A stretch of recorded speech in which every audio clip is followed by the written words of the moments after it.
Do you know what your problem is? You don't know when to use what feature, okay? You know how to use Revolve, you know how to work with Extrude, you know how to use Loft, but you don't know when to use what. What is the most ideal feature in a specific project that you're working? Because let's face it, there is almost always more than one solution to your problem, more than one feature for your model, and choosing the right feature is the difference between getting stuck later on in the project and solving it. And in this video today, this episode number 1, and this series of when to's, you will finally understand when to go for what feature. This episode, we are going to spend time on Revolve, just to begin with. There is no reason why I chose Revolve. Of course, this is one of the fundamental features in SolidWorks, one of the ones that you use on a daily basis, and we're going to talk about that. So you see this object on the table. You see its outer geometry, it's rather symmetrical, and this is something that we would use Revolve for.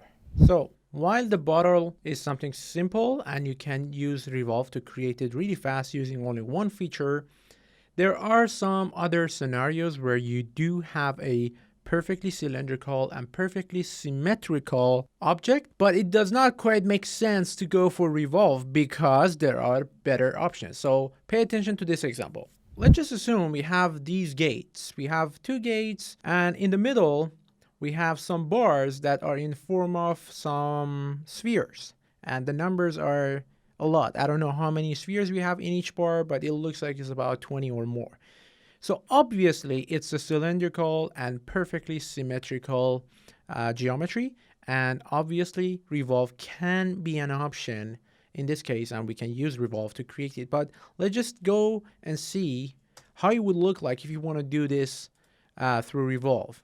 So apart from the bottom half, which is rectangular, just ignore that. You're gonna have to start drawing a lot of circles, make them equal to each other. I mean, sure, you could always use linear sketch pattern and duplicate them, but let's just do the math for yourself and see how much of work it is to create something through linear sketch pattern, and just say something like that.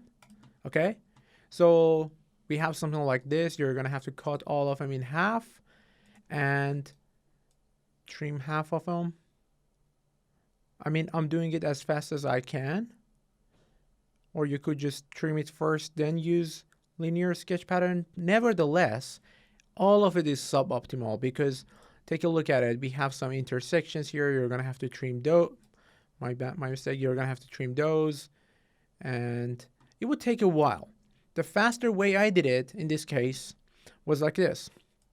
If I go all the way back up, I created one of the spheres, only one, and then what I did was to use linear pattern for bodies and done.